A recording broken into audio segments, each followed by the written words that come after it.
Hello children, ఇప్పుడు మనం electric motor గురించి తెలుసుకుందాం. ఈ ఎలక్ట్రిక్ మోటార్లో మనం ముఖ్యంగా తెలుసుకోవాల్సింది ఏంటంటే, ఎలక్ట్రిక్ మోటార్ అన్నది రొటేటింగ్ డివైస్. అది తిరుగుతూ ఉంటుంది, మనకు తెలుసు అది. ఎందుకంటే మనం ఒక బెల్ట్, ఎలక్ట్రిక్ మోటార్ని కనుక మీరు చూసినట్లయితే చూడండి, ఒక బెల్ట్ రన్ అవుతూ ఉంటుంది. స్మాల్ వీల్కి పెద్ద బిగ్ వీల్కి మధ్యలో ఒక బెల్ట్ అనేసి దాన్ని రొటేట్ చేస్తూ ఉంటారు. రొటేట్ చేయటం వల్ల మనం ఇప్పుడు పొలాల్లో చేనుకు నీళ్లు పెట్టాలనుకోండి, మోటార్ స్విచ్ ఆన్ చేయగానే ఆటోమేటిక్గా అది బెల్ట్ రొటేట్ అవుతా ఈ సిస్టమ్ని స్టార్టింగ్ ఇస్తుంది అనమాట. ఎప్పుడైతే స్టార్ట్ అయిందో మనకి అందులో నుంచి, భూమిలో నుంచి గ్రౌండ్ వాటర్ వచ్చి మనకి చేలోకి సప్లై చేసుకుంటాం కదా. అంటే ఈ ఎలక్ట్రిక్ మోటార్ అన్నది ఒక రొటేటింగ్ డివైస్ అని తెలుసు. ఈ ఎలక్ట్రిక్ మోటార్ అన్నది ముఖ్యంగా ఎలక్ట్రికల్ ఎనర్జీని మెకానికల్ ఎనర్జీగా కన్వర్ట్ చేస్తుంది అని తెలుసుకోవాలి. ఎలక్ట్రికల్ ఎనర్జీని మెకానికల్ ఎనర్జీ, ఇప్పుడు మనం నీళ్లు కొడతాం అంటే ఏదో పంపుని కొట్టామనుకోండి, బోరింగ్ పంపుని కొడితే మనకు నీళ్లు వస్తున్నాయి కదా. మనం కొట్టలేక మనం మోటార్ని కనెక్ట్ చేస్తున్నాం అంటే, మనం కొట్టినప్పుడైతే భూమిలో నీళ్లు బయటకు వచ్చినాయి, మనం కొట్టకోకుండా మోటార్ని కనెక్ట్ చేయడం వల్ల భూమిలో నీళ్లు బయటకు వస్తున్నాయి. అంటే ఎలక్ట్రికల్ ఎనర్జీని మెకానికల్ ఎనర్జీగా కన్వర్ట్ చేసుకుంటున్నాం అంతే. సో ఇదే ప్రిన్సిపల్ మీద ఆధారపడి మనకి ఇళ్లలో చాలా పరికరాలు మనం రోజు చూస్తూ ఉంటాం. వాషింగ్ మిషన్లు ఏంటి, కొన్ని ఇళ్లలో వాషింగ్ మిషన్లు ఉండకపోవచ్చు, కానీ ఫ్రిడ్జ్లు అన్నవి ఉంటున్నాయి. తర్వాత మిక్సీలు ఉంటున్నాయి, గ్రైండర్లు ఉంటున్నాయి. మిక్సీలు, గ్రైండర్లు ఇట్లాంటి పరికరాలన్నీ కూడా మనకి సర్వసాధారణం అయిపోయింది కూడా. పల్లెటూళ్ళలో కూడా వీ కెన్ సీ దాన్ని రిపేర్ చేసేవాళ్ళు కూడా పల్లెటూళ్ళలో కూడా వచ్చేసారు. ఇప్పుడు ఇదివరకు రోజుల్లో అయితే పల్లెటూరులో ఏదైనా రిపేర్ వచ్చిందనుకోండి, మనం టౌన్కి తీసుకుపోవాలి. ఇప్పుడు అట్లా కాకుండా మన ఊళ్ళోనే రిపేర్స్ అన్నీ వచ్చేస్తున్నాయి. కాబట్టి ఈ ఎలక్ట్రిక్ మోటార్ ప్రిన్సిపల్ మీద ఆధారపడి పనిచేసేటటువంటి గృహోపకరణాలన్నీ కూడా మనం వాడుకలోకి తీసుకొచ్చేసుకున్నాం. మనం ఇందులో అసలు ఏమేమి ఉంటాయి అన్నది కనుక చూసినట్లయితే, ఒక కాపర్ వైర్ అన్నమాట, ఇన్సులేటెడ్ కాపర్ వైర్ ఏబిసిడి అన్న డైరెక్షన్లో మనం ఫోల్డ్ చేసాం. ఏబిసిడి అన్నటువంటి ఒక రెక్టాంగిల్ టైప్లో మనం బెండ్ చేసుకున్నాం. ఇన్సులేటెడ్ కాపర్ వైర్ అంటే మనకి కరెంటు షాక్ కొట్టదు అని అర్థం. ఇన్సులేషన్ చేశారంటే కరెంటు షాక్ కొట్టదు. అంటే ఉట్టి కాపర్ వైర్ తీసుకుంటే మనకి ఏంటంటే షాక్ కొట్టేటటువంటి ఛాన్సులు చాలా ఎక్కువ ఉంటాయి. ఏది మనం దాన్ని డైరెక్ట్గా టచ్ చేయకపోయినా మీ ఇండక్షన్లో మనకు కరెంటు షాక్ కొట్టచ్చు, కానీ ఇన్సులేటెడ్ వైర్స్లో షాక్ అన్నది కొట్టదు. అందుకనే ఇక్కడ ఇన్సులేటెడ్ కాపర్ వైర్ తీసుకొని దాన్ని ఏబిసిడి అన్నటువంటి షేప్లోకి ఫోల్డ్ చేసి ఈ రెండు చివర్లని తీసుకొచ్చి ఇక్కడ ఒక బ్రష్ లాంటి దానికి కనెక్ట్ చేశాడు. ఎక్స్ అండ్ వై అన్న పాయింట్ల దగ్గర కనెక్ట్ చేశాడు. The coil is place between two poles. ఈ కాయిల్ని తీసుకెళ్ళి మ్యాగ్నెటిక్ పోల్స్ మధ్యలో పెట్టాడు, నార్త్ అండ్ సౌత్ పోల్స్ మధ్యలో పెట్టాడు. ఈ నార్త్ అండ్ సౌత్ పోల్స్ అంటే అర్థం ఏంటంటే, ఇది ఒక మ్యాగ్నెటే, ఇది కూడా ఒక మ్యాగ్నెట్. ఇక్కడ సౌత్ ఉంటుంది, ఇక్కడ నార్త్ ఉంటుంది. అంటే రెండు మ్యాగ్నెట్స్ తీసుకున్నాడు. ఆ రెండు మ్యాగ్నెట్స్ కూడా ఏంటంటే, ఈ రెండు కూడా పర్మనెంట్ మ్యాగ్నెట్స్ అనమాట. ఈ రెండు పర్మనెంట్ మ్యాగ్నెట్స్, ఈ పర్మనెంట్ మ్యాగ్నెట్స్ యొక్క ఆపోజిట్ పోల్స్ మధ్యలో దీన్ని పెట్టాడు. ఎందుకని? దాని ఇన్ఫ్లుయెన్స్ మీద ఇది పనిచేస్తుంది అనమాట. అంటే మ్యాగ్నెటిక్ పోల్స్ ఇన్ఫ్లుయెన్స్ మీద ఈ మోటార్ అన్నది ఎట్లా తిరుగుతుందో అన్నది మనకి చెప్తాడు. AB and CD are perpendicular. దీన్ని ఎట్లా పెట్టాడు? మ్యాగ్నెటిక్ పోల్స్కి పర్పెండిక్యులర్గా పెట్టాడు. అంటే చూడండి, ఇట్లా ఇది మ్యాగ్నెటిక్ పోల్ అనుకోండి, ఇది పర్పెండిక్యులర్గా, అంటే ఇట్లా పెట్టకోకుండా ఇట్లా పెట్టాడు, పర్పెండిక్యులర్గా పెట్టాడు. ఏదో జస్ట్ ఇంక్లైన్డ్గా కూడా పెట్టట్లా, 90 degrees ఎగ్జాక్ట్లీ పర్పెండిక్యులర్గా పెట్టాడు. రెండు పోల్స్కి మధ్యలో ఎగ్జాక్ట్గా పర్పెండిక్యులర్గా ఉంటుంది. ఇప్పుడు వీటిని ఎక్కడ కలిపాడు? స్ప్లిట్ రింగ్ ఉంది చూసారా ఇక్కడ. స్ప్లిట్ రింగ్ అంటే PQ ఉంది చూడండి, ఈ స్ప్లిట్ రింగ్ కలిపాడు. ఇక్కడ దీన్ని తీసుకొచ్చి ఇక్కడ P కలిపాడు చూడండి. అంటే ఈ స్ప్లిట్ రింగ్కి ఇక్కడ పి దగ్గర కలిపాడు. అట్లాగే ఇటు పక్క తీసుకొచ్చి ఇక్కడ క్యూ దగ్గర కలిపాడు. దీన్ని తీసుకొచ్చి ఎక్స్ వై అంటే ఈ చివర్లు అనమాట, ఎక్స్ వై వీటి దగ్గర పాయింట్ ఆఫ్ కాంటాక్ట్ అని మనకి అరేంజ్ చేశాడు. సో దిస్ ఈజ్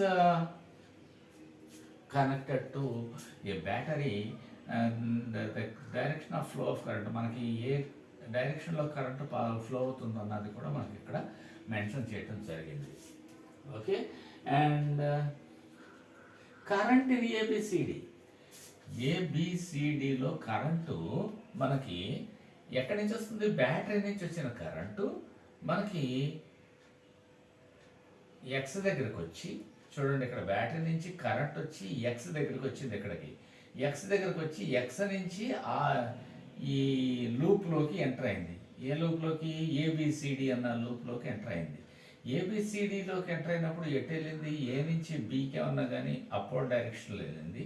సి నుంచి డికి వచ్చేటప్పటికి అది రివర్స్ డైరెక్షన్లో వస్తుంది కదా. అంటే ఏ అండ్ బిలోకి ఉన్నటువంటి కరెంటు సి అండ్ డిలో రివర్స్ అవుతుంది.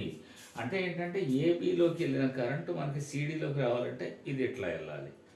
అప్పుడు మనకి డైరెక్షన్ ఏబిలో వచ్చినట్టు వస్తుంది అనమాట. అంటే ఇట్లా ఇట్లా ఇట్లా ఇట్లా తిరుగుతూ ఉంటుందని అర్థమవుతుందా? అంటే అక్కడ అర్థం ఏంటంటే ఫేజ్ అన్నది మారుతుంది. ఫేజ్ డిఫరెన్స్ అన్నది మనకి జరగటం వల్ల మనకి ఈ మోటార్ అన్నది తిరగటం చేస్తుంది. అందులో ఈ మ్యాగ్నెటిక్ ఇన్ఫ్లుయెన్స్ వల్ల అదేంటంటే ఇంకా కొంచెం స్పీడ్గా తిరగటం మొదలు పెడుతుంది. ఇక్కడ చూడండి, ఈ ఫ్లెమింగ్స్ లెఫ్ట్ హ్యాండ్ రూల్ కనుక మనం ఇక్కడ అప్లై చేసినట్లయితే ఇది ఇప్పుడు ఏబి ఇటు పైన ఉంది, సిడి కింద ఉంది కదా. ఈ Fleming's left hand rule apply చేయడం వల్ల ఏమవుతుందంటే ఏబి ఇటు వస్తుంది, సిడి ఏమో పైకి వస్తుంది, మళ్ళీ ఇది ఇటు పైకి వస్తుంది, ఇటు కిందకి వస్తుంది. అట్లా అంటే దాని యొక్క పొజిషన్ మారిపోతూ ఉంటుంది అనమాట. Thus the coiled axle mounted free to turn along the axis rotate anticlockwise direction. So ఇదంతా కూడా ఏంటంటే క్లాక్ వైజ్ డైరెక్షన్ అంటే ఇట్లా తిరగాలి కదా, ఇదేమో ఇట్లా తిరుగుతుంది అనమాట. సో ఒకటి ఫస్ట్ ఇది ఇటు తిరిగి, సెకండ్ ఇటు తిరిగి, ఇటు తిరిగి, ఇటు తిరిగి, ఇటు తిరిగి. అందుకే చూడండి, ఒక్కొక్కసారి మనకి కార్లు వెళ్తున్నప్పుడు కూడా కారు వీళ్ళు మనం చూసినట్లయితే ముందుకి వెనక్కి తిరుగుతున్నట్టు కనిపిస్తూ ఉంటుంది. అందుకే ఎందుకంటే అది కూడా మోటార్ మీద పనిచేసేవి కదా. మోటార్ మీద పనిచేసే కాబట్టి మనకి ఏంటంటే ఒకసారి ఏమైనా ముందుకు తిరుగుతున్నట్టు ఉంటుంది, ఒకసారి వెనక్కి తిరుగుతున్నట్టు, మళ్ళీ కొంచెం సేపు వస్తే స్పీడ్గా అంతా ఒకటే డైరెక్షన్లో వీలు తిరగటం మనం చూస్తూ ఉంటాం.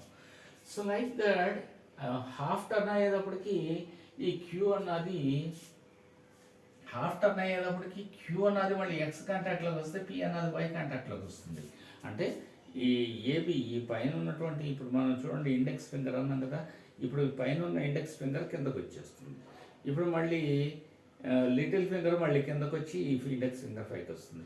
మళ్ళీ హాఫ్ టర్న్ అయ్యేటప్పటికి ఇట్లా మారిపోతూ ఉంటుంది.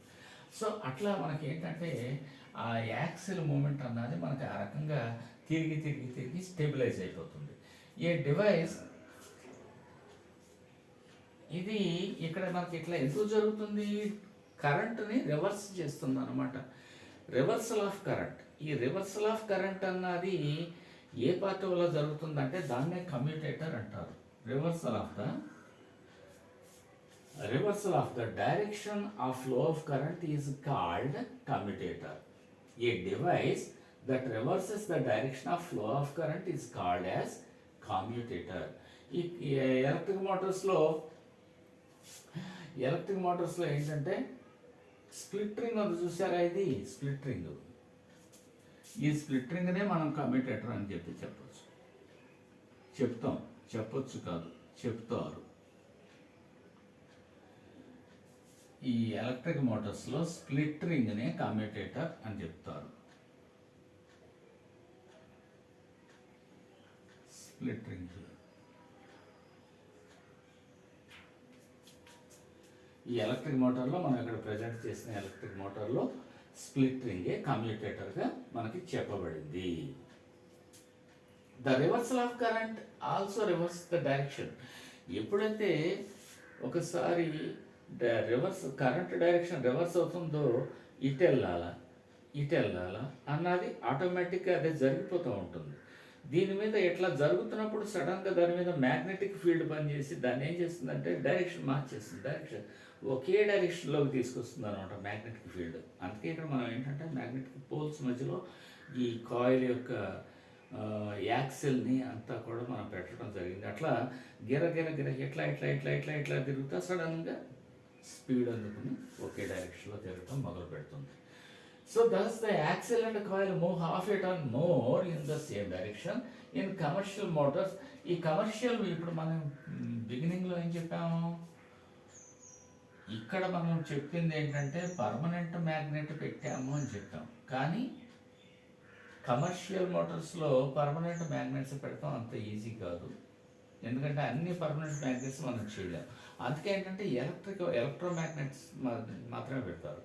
ఎలక్ట్రోమ్యాగ్నెట్ అంటే ఏంటంటే అది ఫంక్షనింగ్లో ఉన్నంతసేపు అది మ్యాగ్నటైజేషన్ అవుతూ ఉంటుంది అనమాట. అది దానికి అయస్కాంతత్వం వస్తుంది ఆ మెటీరియల్కి. అందుకే ఏంటంటే ఇట్లాంటి కమర్షియల్ మోటార్స్లో ఎలక్ట్రిక్ మోటార్ని తీసేసి ఇది పర్మనెంట్ మ్యాగ్నెట్స్ని తీసేసి ఎలక్ట్రోమ్యాగ్నెట్స్ని పెట్టడం జరుగుతుంది. తర్వాత మనం ఇంకోటి తెలుసుకోవాల్సింది ఏంటంటే the soft iron core used in Motors is known as armature. అంటే ఇక్కడ మనకి ఆర్మేచర్స్ అని ఉంటాయి. ఇక్కడ ఈ సాఫ్ట్ ఐరన్ కోర్ చూసారా, ఇది ఆర్మేచర్ అంటాం.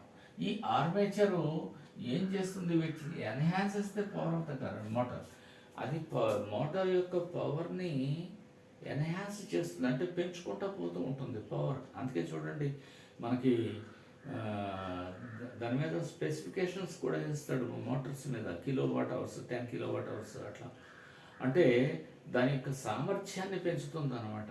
కొన్ని మోటార్స్ అయితే మనం తక్కువ సామర్థ్యం ఉన్న మోటార్ని తీసుకొని ఎక్కువ పని చేయాలనుకోండి, హీట్ డిసిపేషన్ అయిపోయి, అంటే హీట్ సప్లై డిసిపేషన్ అయిపోయి మనకి హీట్లోకి మారిపోయి ఇదంతా మోటార్ కూడా చాలా త్వరగా వేడికిపోయి ఆ కాయిల్స్ అన్నీ కూడా బర్న్ అయిపోతూ ఉంటాయి. అందుకే ఏంటంటే ఎక్కువ కెపాసిటీ ఉన్న మోటార్ని తీసుకోవాలి. తక్కువ టైం వాడినా కూడా ఎక్కువ కెపాసిటీ ఉన్న మోటార్ని తీసుకుంటే ఏంటంటే అది పాడవకోకుండా, ఫ్రీక్వెంట్గా పాడవకోకుండా మనకి ఎక్కువ కాలం మన్నుతుంది అన్నమాట. సో అర్థమైంది కదా ఇక్కడ మనకి ఎలక్ట్రిక్ మోటార్ అంటే ఏంటో, ఈ మోటార్లో ఏమేమి పాయింట్స్ ఉంటాయో మీకు కనుక in case if you have a provision of mechanics, మనకి ఇప్పుడు చెప్పాను కదా పల్లెటూళ్ళలో కూడా ఇది రిపేర్ చేసేటటువంటి వాళ్ళు వచ్చేసారని. వీలైతే మనకి తెలిసిన వాళ్ళైతే మన అన్నయ్యో బాబాయో పెదనాన్నో ఇట్లాంటి వాళ్ళు షాప్ ఉంటే కనుక వాళ్ళ షాపుకి వెళ్ళి ఒకసారి చూడండి, ఎలక్ట్రిక్ మోటార్లో పార్ట్స్ ఎట్లా ఉంటాయి, ఇవన్నీ ఏంటి పెదనాన్న ఇవన్నీ ఒకసారి చెప్పు అని చెప్పి ఒకసారి కనుక్కుంటే మనకి ఈజీగా అర్థమైపోతుంది. అందుకే ఏంటంటే learning is a bit easy. Learning by doing is much more than learning alone. Learning by doing is preferred actually. Self-experience you will get, so that you will have a better understanding. మనకి ఒక clear concept, ఓహో మనం theory చదివినప్పుడు ఇది మనకు అర్థం కాలేదు కదా, ఓహో ఇక్కడ అర్థమైపోయింది, ఇది ఆర్మేచర్ అంటారు, ఈ బ్రష్లు అంటారు, ఇదేమన్నా కానీ కాయిల్ అంటారు, ఆ తర్వాత ఈ మ్యాగ్నెటిక్ పోల్స్. సో ఈ మ్యాగ్నెటిక్ పోల్స్ని తీసేసి ఎలక్ట్రోమ్యాగ్నెట్స్ని పెట్టాడు. ఇట్లా మనకేంటంటే దాన్ని చూడంగానే కాన్సెప్ట్ క్లియర్గా అర్థమైపోతుంది. Okay, thank you.